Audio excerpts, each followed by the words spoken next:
Glória a Deus, queridos. Por aqui está o missionário Wagner de Jesus, de São Luís do Maranhão, Brasil, para trazer a terceira mensagem de hoje, com o tema encontrado em Lucas 12:47, quando Jesus disse que quando ele vier, vai ter a volta de Cristo, irmão, ele vai voltar de novo. E na Bíblia diz, vai estar dor numa cama, um fica e outro sobe. Isso é Lucas 17, verso 18 em diante. Ele diz, te lembra da mulher de Ló, te lembra da mulher de Ló, que foi avisada, sabia o que era para fazer, mas ela não fez como Deus mandou, e ela não recebeu a mesma promessa que o marido e as duas filhas receberam. Qual? Escapar daquela grande destruição que houve em Sodoma e Gomorra, tá bom? Ela virou uma estátua de sal, que até hoje ela está no Mar Morto, na beira do Mar Morto, a estátua de sal. Você pode digitar no YouTube, esse aí é um dos sinais que Deus deixou na natureza, na história bíblica e na história física em Israel. Está lá, digite no YouTube, a mulher de Ló na beira do Mar Morto, a estátua de sal. Você vai ver um monte de gente que vai a Israel para visitar Israel. Muitos vão lá só para ver ela que está lá.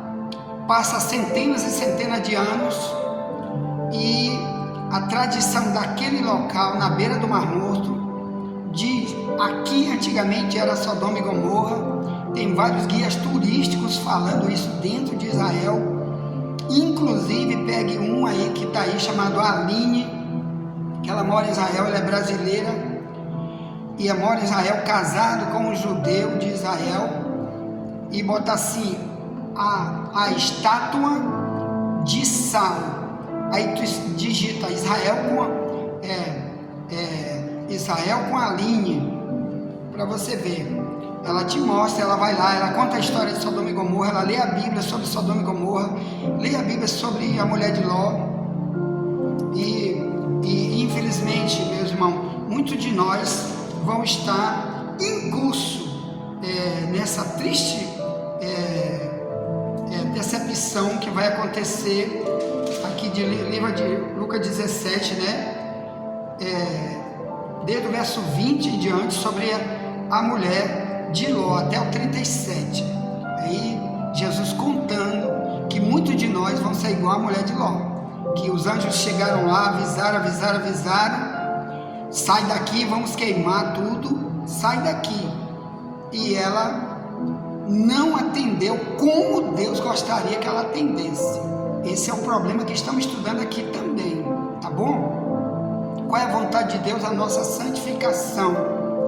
Jesus disse, Lucas 12:47, e o servo que soube a vontade do seu Senhor e não se aprontou, será castigado com muitos açoites. Depois vamos falar em outro vídeo e áudio sobre essa questão dos muitos açoites. Mas agora vamos continuar falando da vontade de Deus. Qual é a vontade de Deus para a nossa vida? Além do que já estudamos no segundo áudio de hoje, que já está aí no YouTube, já enviamos pelo Zap. Hoje, além de 1 Tessalonicenses 4:3, que diz que a vontade de Deus é a nossa santificação, quer dizer que o mundo veja a gente diferente. Um servo de Deus, através do que veste, do que fala, do que ele ensina, do que ele é, agora como cristão, ele é a luz do mundo, ele é o sal da terra. O mundo precisa ver.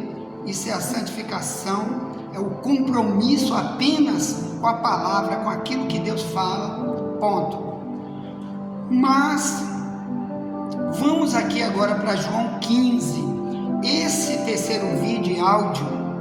Vamos falar aqui da outra área da vontade de Deus que nós vamos aprender aqui. O que Deus fala para mim que é a sua vontade, com S maiúsculo, quer dizer, a vontade dele, não a minha, e que muitos de nós estão totalmente longe dessa realidade que vamos falar aqui. Por isso, não vão ganhar nada, irmãos, como servo. Pode estar dando aí um pedaço de comida para alguém, uma roupa velha para alguém, pode estar dando dízimo e oferta para um falso profeta, né? Pode estar numa igreja babilônica pregando, orando, mas se não tiver também incluído no que vamos ler de João 15, verso 15, agora que vamos ler, está fora de todas as bênçãos que Deus preparou na eternidade, nas mansões celestiais lá do Apocalipse 21 e 22, onde a Bíblia diz que vamos morar para sempre com o Rei, na cidade do Rei, uma cidade toda de ouro, até o chão é de ouro, tudo lá é de ouro, e muitos vão ficar para trás, porque não querem nada com a vontade de Deus. Então aqui em João 15, verso 15, vamos ler. Jesus estava aqui com os discípulos, e ele disse isto aqui para eles. Ele disse: já vos não chamarei servos, porque o servo não sabe o que faz o seu senhor, mas tenho-vos chamado amigos, porque tudo quanto ouvi de meu Pai vos tenho feito conhecer. Então está aqui, meu amado irmão, um dos grandes entraves da humanidade para que eles possam, se relacionando com Deus como servo, possam ganhar o que Deus prometeu para os servos fiéis, lá em Mateus 25, 21 e 23, que são elogios lindos que ele vai dar para o servo fiel, honesto e bom, lá na eternidade, quando chegar lá. Qual é a vontade de Deus aqui? É que a gente seja amigo dele. Por que, meu irmão? Aqui diz que o servo, quer dizer, naquela época, nunca se esqueça, toda vez que Jesus está usando uma comparação, ele compara aqui com servo, a pessoa que se relaciona na questão do trabalho que deve fazer diariamente para Deus, dentro e fora da igreja. Ele compara aqui como servo, quer dizer, você está ali para prestar um serviço para Deus, não é só para cantar, para orar, você tem que evangelizar, dizimar, ofertar, etc. Tem que ajudar a obra como servo. Mas aqui está dizendo que o servo, que naquela época era uma expressão para o escravo, que já falamos aqui no capítulo 1 de hoje, no primeiro vídeo e áudio de hoje. Então, o escravo, por ele não ter intimidade nenhuma, ele apenas estava ali numa relação de trabalho e não de amigo. Mas o que Jesus queria era algo totalmente diferente dos seus discípulos. Ele queria transformá-los em amigos. Como? Deixa eu contar uma história bíblica parecida para você entender. Certa vez, a Bíblia registrou a história de um homem chamado José, que morou no Egito. O José, meu amado irmão, ele foi vendido para o Egito como escravo. Está lá em Gênesis 39 e 40, a história de José. Então, venderam ele por maldade como escravo, e chegou lá um homem rico, famoso, segunda pessoa do rei do Egito, chamado Faraó, né? O rei do Egito chamava-se Faraó do Egito. Então a segunda pessoa dele chamava-se Potifar. Esse Potifar também era chamado de capitão da guarda, como se fosse um general do exército da guarda do Faraó. E esse homem vai lá e compra ele como escravo e leva ele para trabalhar como escravo na sua lavoura, nos seus trabalhos, que aqueles homens tinham muita coisa para fazer. Inclusive aí no YouTube tem vários filmes sobre a história de José. Tem muitos deles que são bem fiéis, ou melhor, parecido mesmo com o que diz a Bíblia. Então digite aí a história de José do Egito, filme, bota no YouTube, digita aí no YouTube, você vai assistir, você vai se apaixonar pela história de José, além do que já está escrito, você lendo na Bíblia em Gênesis 39 e 40. Então se deu assim: como um escravo se torna amigo do seu patrão. Então era mais ou menos isso que Jesus queria que acontecesse com os discípulos dele e que ele quer que seja comigo e contigo. Então olha a história de José. Potifar comprou ele para ser apenas um escravo, nunca como amigo. Naquele tempo, aqueles homens ricos não queriam negócio de amizade com o escravo. O escravo fica lá, trabalhando lá, se ele morrer, morreu. Se ele apanha porque é rebelde, ele apanhava, sofria muito quando ele era rebelde. Mas o José, quando chegou, ele ficou lá trabalhando junto com os outros escravos, mas o comportamento dele, por ele ser um servo de Deus, era um comportamento totalmente diferente. Isso chamou a atenção de Potifar. O comportamento dele, por ser um servo de Deus, é um cara que não rouba, não trai, não mente, não engana, só faz o melhor para o seu patrão. Para quê? Para chamar a atenção de qualquer pessoa, não para dizer que ele é um servo melhor do que o outro, não, mas para dizer que ele tem um Deus que ensinou ele a viver diferente em qualquer situação, em qualquer lugar, mesmo numa situação de tribulação, como José estava ali, como vendido como escravo, sem direito a salário nenhum. Ele era apenas um escravo. Então Potifar, vendo o comportamento, fez o que, meu irmão? Olhou e disse: rapaz, vou levar esse rapaz para morar na minha casa. Chegou lá, começou a perguntar quem era ele, se interessou por ele e amou ele pelo comportamento. Querido, isso acontece em qualquer empresa onde você vai trabalhar. Isso acontece no colégio, onde você é um professor. Agora mesmo minha filha Gemima contou sobre um elogio que aconteceu com ela, que ela é professora numa escola, num dos interiores do Maranhão. E a Gemima é um dos nomes das filhas de Jó, que ele teve duas filhas na segunda fase da vida dele. Uma delas era Gemima, a outra era Keren Apuk. Então eu coloquei o nome da minha filha Gemima. A Gemima disse agora há pouco tempo que a diretora da escola dela chamou ela para elogiar.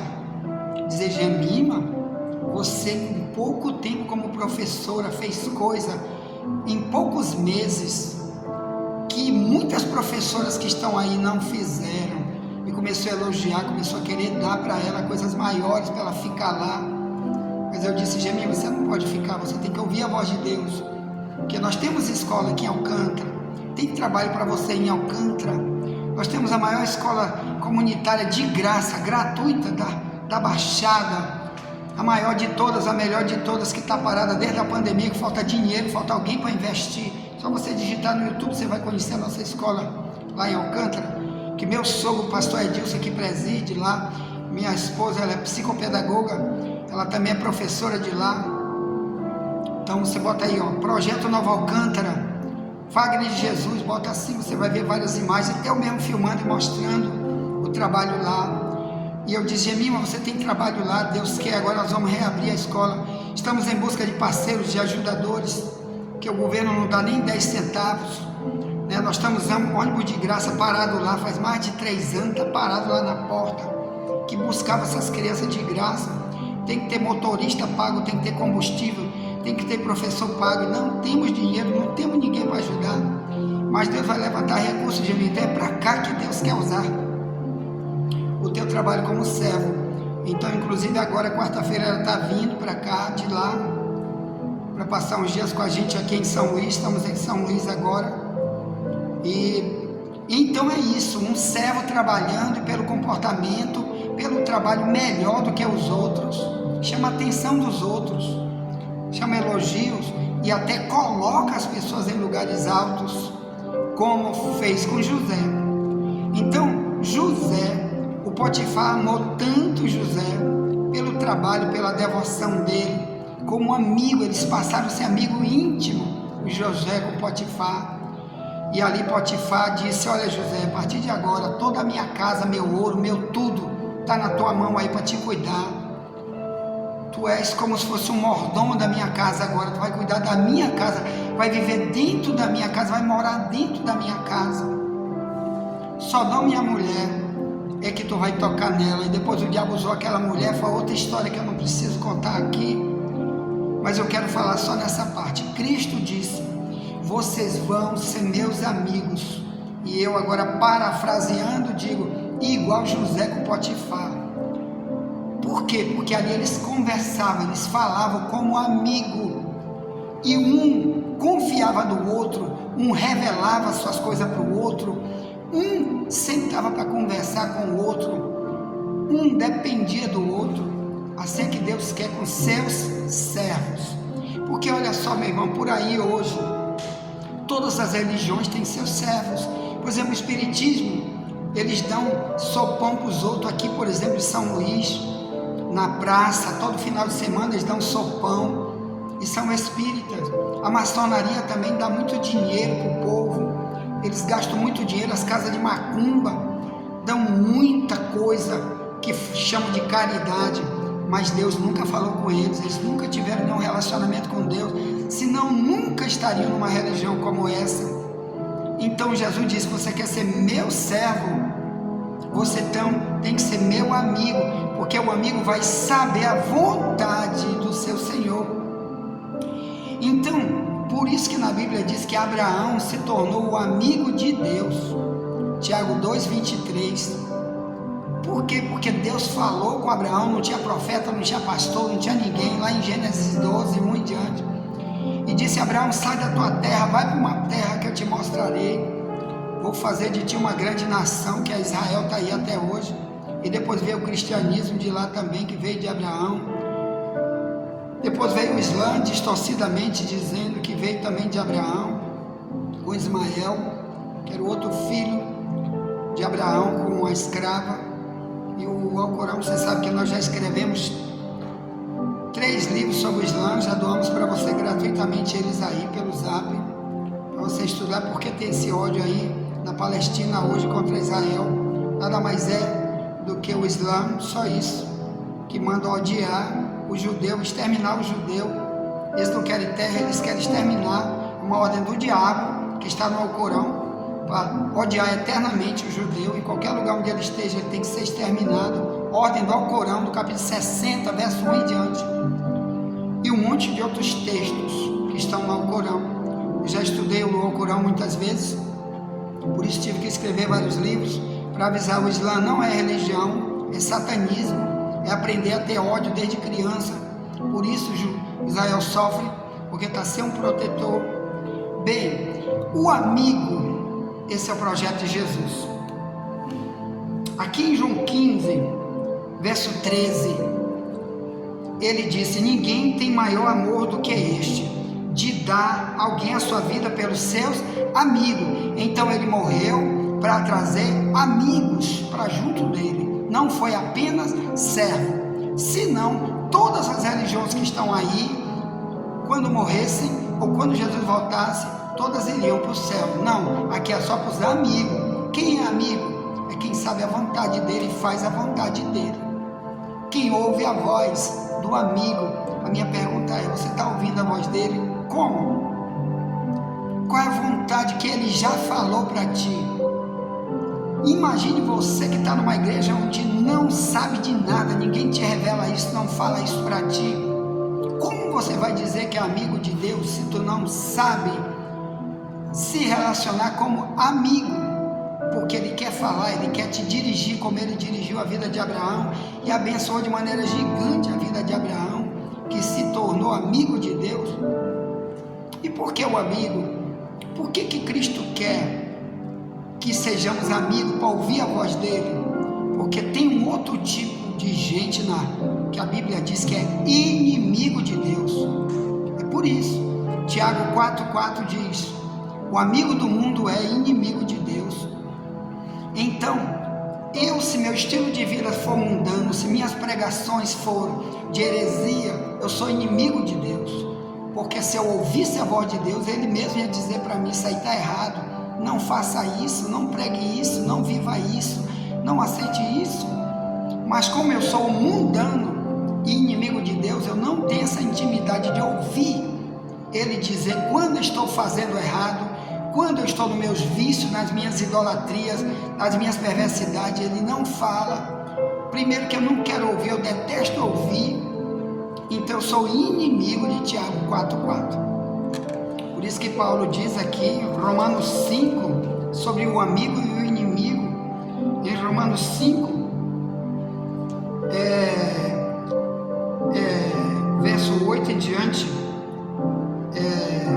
diz: mas Deus prova o seu amor para conosco, em que Cristo morreu por nós, sendo nós ainda pecadores. Logo, muito mais agora, sendo justificado pelo seu sangue, seremos por ele salvos da ira. Quer dizer, Deus um dia vai mostrar a ira dele contra todo o mal que o homem faz, os mundanos fazem, os servos perversos fazem. Está lá no Apocalipse 16, ele vai derramar a ira dele sobre o mundo, vai destruir o mundo com muita ira. E também Apocalipse 6, 15 em diante diz que o mundo vai dizer: cai sobre nós, nos livra da ira do Cordeiro, porque é chegado o dia da sua ira, ninguém vai poder suportar. Então tenha cuidado. Então o amigo, ele está salvo desse dia da ira. Aí aqui diz assim, ó, verso 10 de Romanos 5, porque se nós sendo inimigos, quer dizer, Paulo dizendo, eu também era inimigo dele, quando eu não obedecia a Cristo, não tinha pacto, não ouvia a voz, não tinha intimidade como amigo.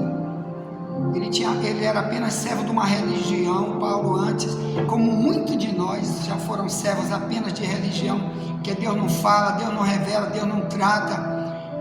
Viu? Tem gente que diz, Deus não pode falar em sonho, isso é mentira, Deus não usa profeta, isso é mentira, como prega no Adventismo, como prega em tanta igreja diabólica, que Deus não pode mais falar. Viu, irmão? Botaram fechiclé na boca do Deus deles, do Deus Satanás. Viu? Mas do Deus verdadeiro, na igreja verdadeira, ele fala, porque ele está buscando amigos.